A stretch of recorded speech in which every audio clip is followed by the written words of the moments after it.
قال الجد قال بسم الله الرحمن الرحيم. الحمد لله رب العالمين، وصلى الله وسلم وبارك على نبيه الأمين وعلى آله وصحبه ومن تبعهم بإحسان واستنى بسنتهم وسلك طريقهم إلى يوم الدين. اللهم لا علم لنا إلا ما علمتنا إنك أنت العليم الحكيم. اللهم علمنا ما ينفعنا وانفعنا بما علمتنا وزدنا علما. اللهم اجعل علمنا حجة لنا لا حجة علينا. رب اشرح لي صدري ويسر لي أمري واحلل عقدة من لساني يفقه قولي. قال المؤلف رحمه الله: فصل: إذا قال لامرأته إن هدت فأنت طالق طلقت بأول حيض متيقن، وإذا هدت حيضة تطلق بأول الطهر من حيضة كاملة، وفي هدت نصف حيضة تطلق في نصف عادتها. يأتي الله سبحانه وتعالى تد المون رتو رسيني دهند دو يتد ينتريو جول إنلا محمد صلى الله عليه وسلم ومنو لمدن سبيور من يجول الصحابة بنفو وجولا إذن نانغال جوكو بدينك بجوكو نوكا قال جوكي إن كان دين وتابين كنا هور مكة وجيت تانك ديندر مكة. اللهم آمين. واللي في روندو يلا يرمنامو وجوكي مو سوغنا إن هاجوني ñaawoje fi yowgol cergal e hoore goɗɗum e hoore charte o andini en wonde cergal sella munajjasan wa muallaqan sella ka on tigi fewta ɓeygu mum no wayno mi accitima maɗum hande mi accitima ma ɓorde janngo ka weeti hara mi accitima. on ɗon ko munajjas no sella fawgol accitande ɗen e hoore goɗɗum si a waɗi hunde kaari hara mi accitima, si a yahi ka kaarijo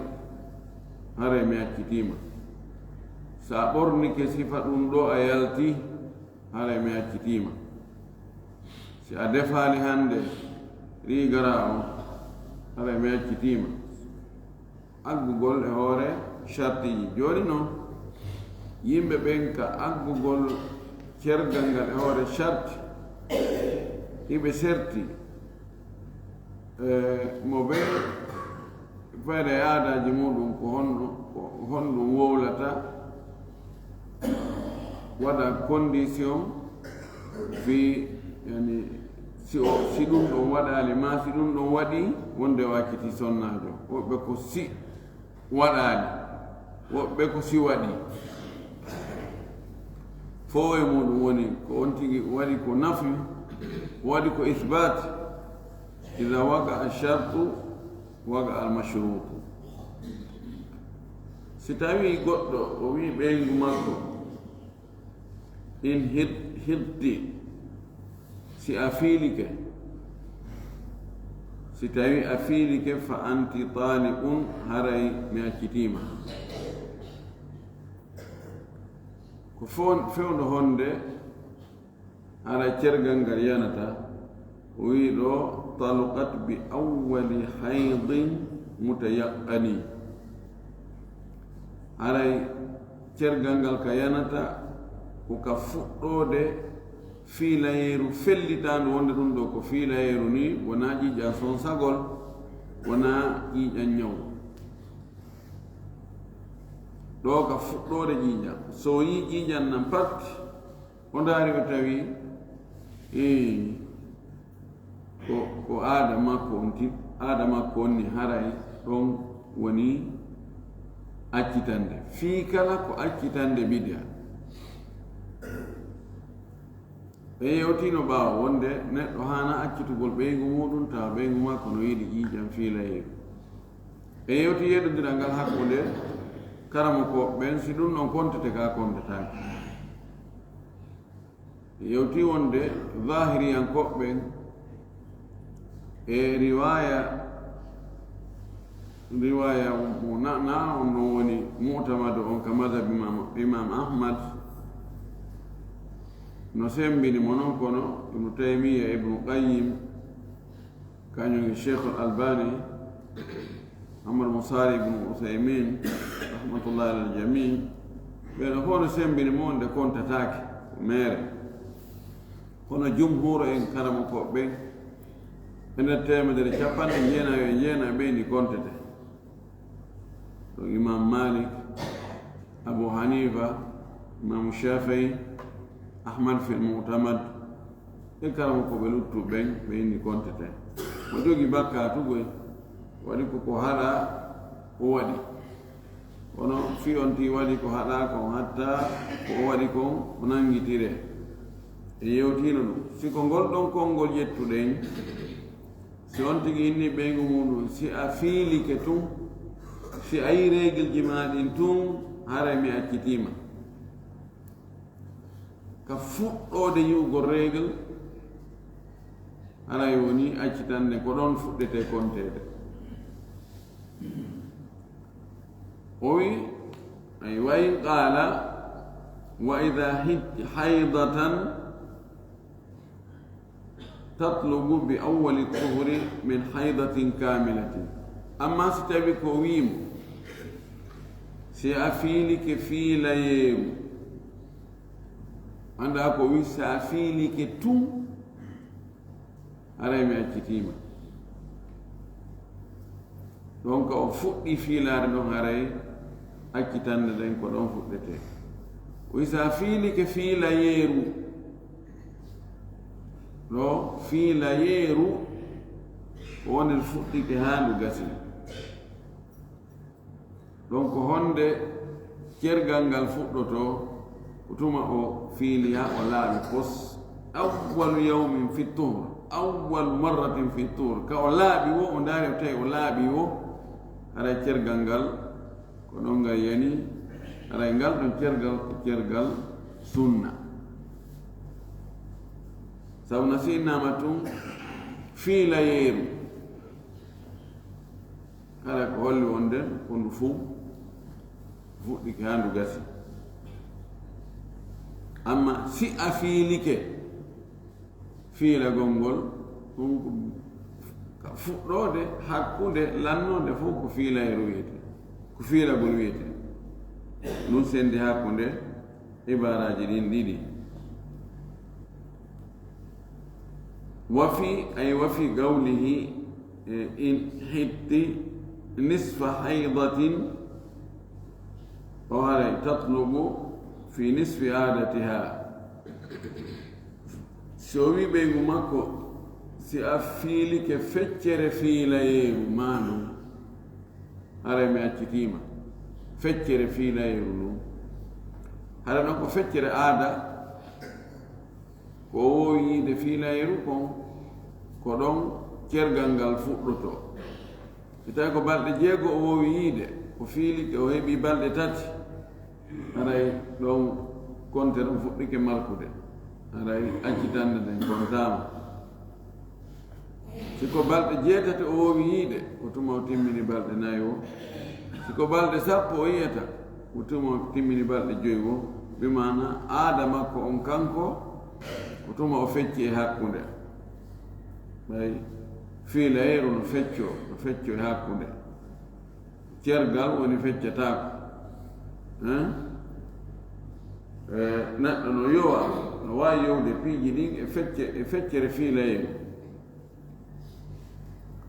ɗo feccere fiilayeeru ma ɗum mi arata kama fi mbalmi feccere fiilayeeru ma mi jonnatama dépense no fecco idan si a fiilike feccere fiilayeeru ma ɗum haray ɓorde ɗon mi accitima no wawi feccade ko woni feccata ko wo ko accitande ɗen mi accitima feccere accitande ma mi acciti feccere ma feccere mami accitimi falaka na feccere ma na ɓeygu an nda feccere ko ɓeygu an ɗum ɗon gasata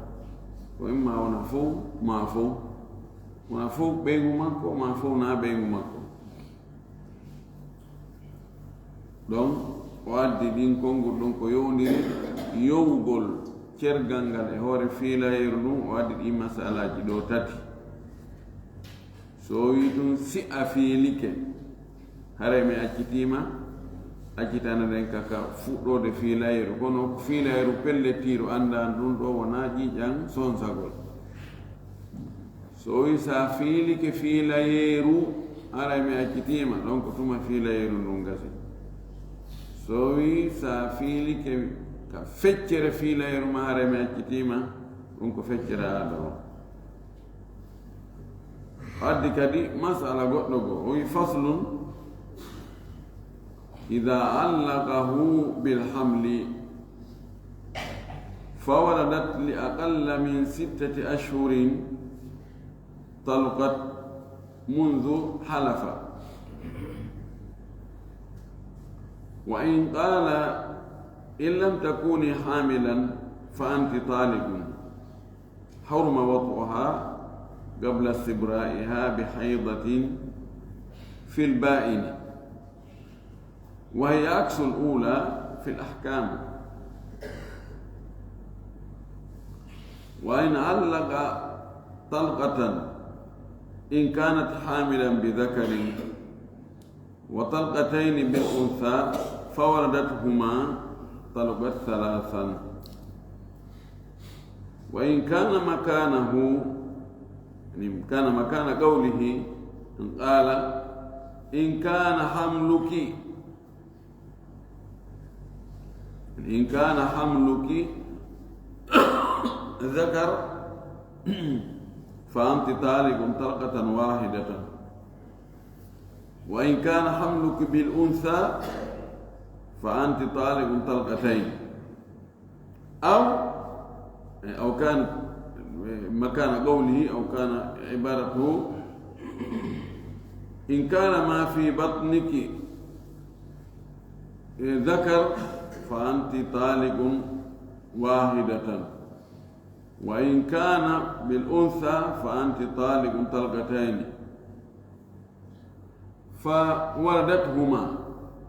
لم تطلق بهما وإبارة نون ودي جبلي بسالة لا رنسى واو فرق ربيرك وأندو لنكون يمودو to ha joni ko yowugol cergal ngal e hoore reedu anno woodi worɓe yennoɓe ɓeygu muɗum si tawi ɓeygu makko no heewi jibingol jiwɓe si tawi woni e ngal ɗo kadi ko jiwo reeduɗa ɗo haray mi accitima ma mi accitete seeɗa few ronkanima ɗum jiwɓe tun Allah walle e ngal ɗo hara ko sawɗa ɗo ko na jiwo no waɗi ɗe balɗe ɗo ni muskila sonnade noddimi no wulla no maafi kanko nawdema modi makko aggaali cergal ngal e hoore so jibini ɓiɗɗo debbo mo jogii ɓiɓɓe mo bambinaya ɓo fof ko jiwɓe kono modi makko weltoramo few modi makko no jogii galleji kaɓe atti haari ko ilwasa ɓe woni ɓe heɓi galle waɗi chambre ji 3 jani goto tosoko yetti ɓurɗo fanɗude ɗon tosoko o jonni mo kanko jom ɓiɓɓe rewɓe ɓe o yetti jano o jonni arano o yetti jano o jonni paykoy koy kay hay payko koy baba joni meni acce nenan kaaren ɓe wona ka chambre jamɗo mana mi wona ka hay komin payko to sokko mi wona ka tosoko landa kew donc ano wolnan kan haala boy même galle goɗɗo goo kadi o watti kadi fayin ɗum tawi siko so landike mo siko pampes ma siko paaku ma ko ɗuma sonko e ñaande moƴƴi am rewɓe tun jibinta ɗo ko ada jahiliya ko oya wi heɓuno ko fewno jahiliya مالي أبي حمزة لا يأتينا يظل في البيت الذي يلينا غضبان ألا نلد البنين ما نحن إلا مزرعة لزارعين ننبت ما زرعه فينا وكما قال قلنا قفوا جاهلية قلنا بير جاهلية بيد أنا يقول بيتو ديبو طيب أنا أفعلك هبني بيتو ديبو سيقول هبانا بيتو ديبو هبتانا بيتو sina goɗɗo jibinno ɓiɗɗo debbo anaɓatano haɓɓere goto so tawi no fof ko worɓe tun jibinno naɓa haɓɓere goto on joni anga fa alaka goɗɗo ko kañum heɓa ɓeygu fiyon heɓugol ɓiɗɗo gorko e ɓiɗɗo debbo ɗum na juuɗe debbo on woni na juuɗe gorko on woni ɗum ko juuɗe Allah woni Allah subahana taala wi yahabu liman yashau inathan wa yahabu liman yashau dhukur aw yuzawiju dhukurana wa inathan wa yaj'alu liman yashau aqima almin woɓɓe ne jogii on probléme haa jooni sonnaajo so tawi o ɗuɗɗini jibingol ɓiɓɓe rewɓe haray ka galle ɗon ko hittan few jooni noon masala men on ɗo jooni si mawɗo yetti so jooni e misal o inna ɓeygu makko o wi ida allakahu bilhamli si tawi o yowi cergal ngal e hoore reedu ɗum ne si tawi tun ko a reedujo haray mi accitiima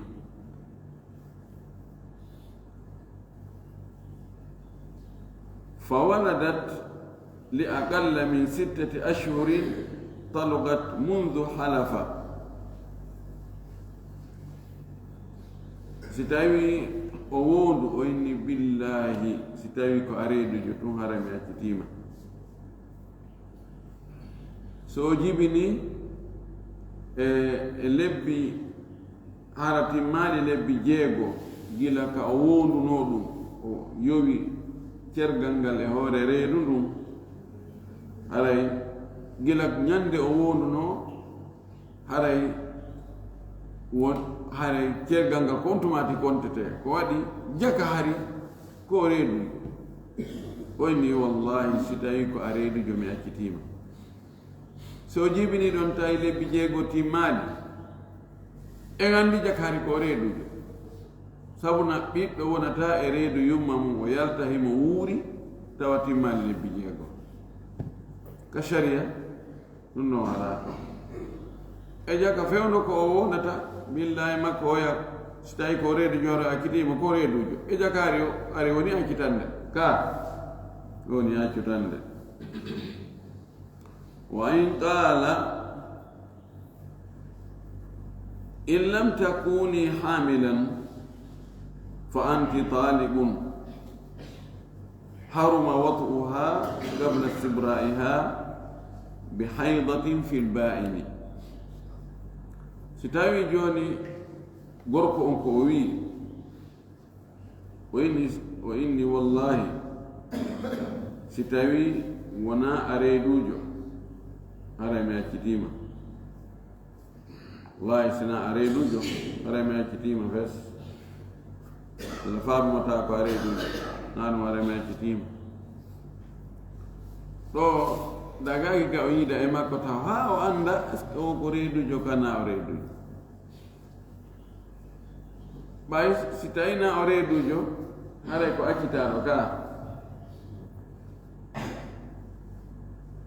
si tawi ko o reedujo haray na o accitaaɗo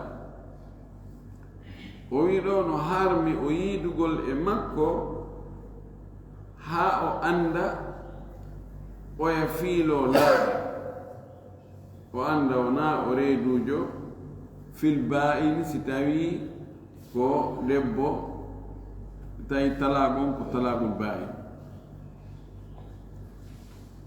talagul ba'i on ko joni o akkitino mo akkitalle ɗiɗi ko ka tammu o woli ɗum ɗo tammu o inni wallahi si tawi na aredujo haray mi accitima ɗo na yo yiidu e makko de taw ha waɗamo test soit joni o waɗa test ji médical ɗin anda ɗi joni so waɗi test o tawi na o reedujo gasi alhamdulillahi o andija ka accitande nden hawrali charte on accitande nden yadali ma o habbo ha toma o yii debbo o yii jiija laaɓi o andija ka ɓay ko anda ko sonnajo wonduɗo e reedu o yiyata jiijan fiilayero no hay so yiɗi jan kontatake wa hiya aksul ula fi l ahkam o masala ɗo no luutodiri e masala arana on ka ñaawoje bimana siko accitande arnere ma accitande ɗimmere o wi'imo hari hande o accitali o yinni wallahi si tawi na a sowiɗo hare mi accitima est ce que ɗo no harmi ɓe yiidugol ɗo harma ɓe yiidugol way so tawi ɓe yiidi tawi ko sowiɗo alhamdulillahi ko wino ko si tawi na o sowiɗo si tawi ɓe yiidi tawi ko o sowiɗo fo e muɗum haray o artiri haray konti o artirimo si tawi charti on timmi konti haray o artirimo cergal ngal waɗi ko o artirimo no sella attalakul ba'in ka on tigi iida e sonnajo on iidugol e sonnajo on ko ɓuri sellude kon konti haray o artirimo ɗum o wi wa hiya aksul ula fi l ahkam yani ida qala in lam takuni hamilan fa anti talibun wa hadhihi hiya الطلقة الأولى أو الثانية وهي ليست بائنة هي رجعية يعني يجوز له أن يطأها قبل الاستبراء وإن علق طلقة إن كانت حاملا بذكر وطلقتين بالأنثى فولدتهما طلقت ثلاثا بعد وندقو أنتقينا بينهم وإن ستامي ko areedujo ma ko reeduɗa ɗo ko so tawi ko areedujo ɓiɗɗo gorko hara mi accitima gootal si ko areedujo ɓiɗɗo jiwo mi accitima ɗiɗi wona ɗon lebbi seeɗa debbo on siwta jibina bobo gorko e bobo debbo haray ko jeɗu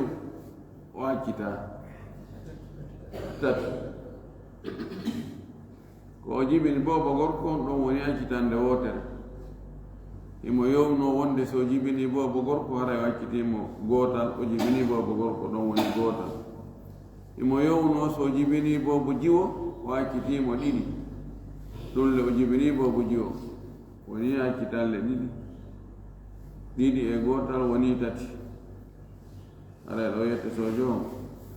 woni silbatel ji say bono tumo mari ka ɗo no laaɓi ɗo iskala laaɓa kon to metti faamude seeɗa o wi wa in kana makanahu si tawi noon e nokku ngol konngol ngol o wowli on ɗi joni allaqat talqata in kanat hamilan bi dhakarin wa allaqa talqatayn in kanat hamilan bil untha fa waladathuma talqa thalathan joni na ɗum o wi honno ngo wi وي بينغوما إن كان حملك ذكر فأنت طالق طلقة واحدة، وإن كان حملك أنثى فأنت طالق طلقتين. فوضعت الذكر والأنثى لم تطلق. ما هرهن وويري، وإن كان في بطنك ذكر فأنت طالق طلقة، وإن كان في بطنك أنثى فأنت طالق طلقتين. فوضعت ذكرا وأنثى لم تطلق. كون ودير ومعنى هذا عندي جوني وأبو كيرغانغال هوري بيجي دي سيدودي جوني نون بيجي نون دي أردي بمعنى شرط مو أبو نو إمونغو هاي غوتو مجيتي مالي كونو ودي دو haray wona cergal si tawi woni kareedu maako o ɓiɗɗo gorko haray mi accitima accitande wotere. Si tawi ko woni kareedu maako ko jiwo mi accitima accitande ɗiɗi. Tawi jaa ko woni kareedu kon ko gorko e jiwo o andu sartaji ɗin ɗon timmaɗi. Est-ce qu'une famille est au terme? Hein? Non? Il me sert au yado.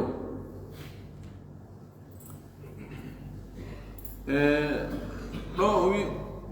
oui, carré du mako. Anda oui, c'est ajibini gorko. Si ajibini gorko. Mi accitima gota.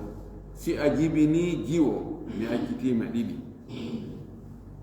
O jibini gorko o jibini jiwo. Ɗon ta haɗɗa nga ara nun ɗum gorko woni cergal gotal, ɗo woni cergle ɗiɗi.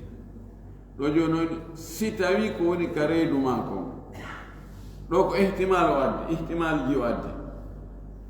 Si tawi ko woni ka reedu maako ko bobo gorko haray mi accitima gotal. Si ko woni kareedu ma kon ko bobo jiwo mi accitima ɗiɗi. Joni ko woni kareedu makko kon na bobo gorko goto wona bobo jiwo goto, ko bobo gorko e bobo jiwo. Idan wona ɗum ɗa tahaqqaga, wona ɗum ɗa tahaqqaga. ɗo ngol konngol ɗo no waɗi jiɓiliɓi kono woniri. Imam Malik o Imam Abu Hanifa tawti Imam Ahmad ɓe fuu ɓe wi ɗum ɗo lam yatahaqqaq li anna al muallaq huwa kana imma kada wa imma kada, wonaali ɗum ɗa wonaali ɗum ɗa, woniri ɗiɗi.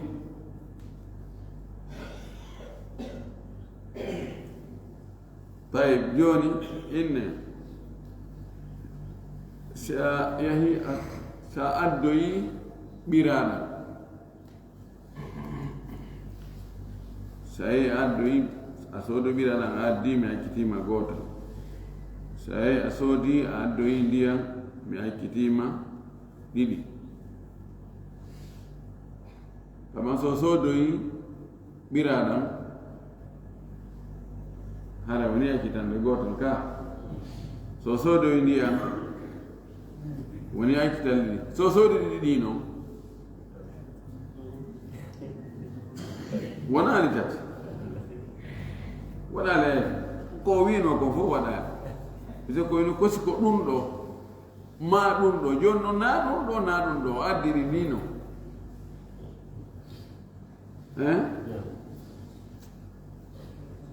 joni e misal min ni yette sojo an on ɗo joni si a okkilan 20,000 francs haray arindi sa okkilan 40,000 francs haray arindadi so okkilan ɗon joni 60,000 francs haray orindi ka orindadi orindadi lam yatahaqqa charte on lam yatahaqqa charte on timmi wo tawa piiji ɗi ɗi non so yowno ɗum ɗo ma ɗum ɗo siko gotunge mum ari haray charte yowanon ɗon ongo timmi siri ɗi noon ɗi ari haray charte on timmali en tout cas kamɓe woni ɓe addiri ɗo non andi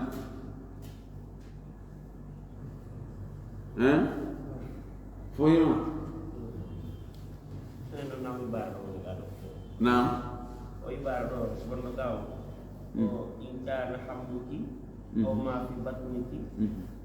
koni lam bihima lam tatluku bihima ko goto andi joni kamɓe foga an ɓe raɓɓi ɗinnayi joni ko ibaraji ɗiɗi o addi ɗo ɓaññaware majji on ko gotum o addi ɗi o waɗi atfu oya e hoore oya ko bimana ko honɗum woni nder ɗon kono wasi no mi janngiri noon mi waɗi ibara on be feere si ko konngol ɗiɗi joni o yette sojoɗa o inna ɓeygu makko in kana hamluki ذكر فأنت طالق طلقة واحدة وإن كان أنثى فأنت طالقة طلقتين فوضعت ذكرا وأنثى لم تطلق أوضح كونو كان كوي إن كان في بطنك ذكر فأنت طالق طلقة وإن كان في بطنك أنثى تطلق طلقتين فوضعت ذكرا وأنثى لم تطلق وعبارة جديدة معنى أنك قوت قروسي وصق نريدي قوت طابا الاختصار سواء كان قال إن كان حملك أو كان ما في بطنك kañum e wiigol oya wodo ida allaga talqatan in kana hamlan bidakar no serti mafhum طيب بهما أي بالذكر والأنثى en andi si ko goto addi haray cergal agganogal ɗongal ngal ɗo ngal yanay ngal waɗay ko sikko ɗiɗi ɗon o addi haray charte on timmali si charte on timmali charte mo allah ko bihi si tati tawi timmali almashrut la yaati طيب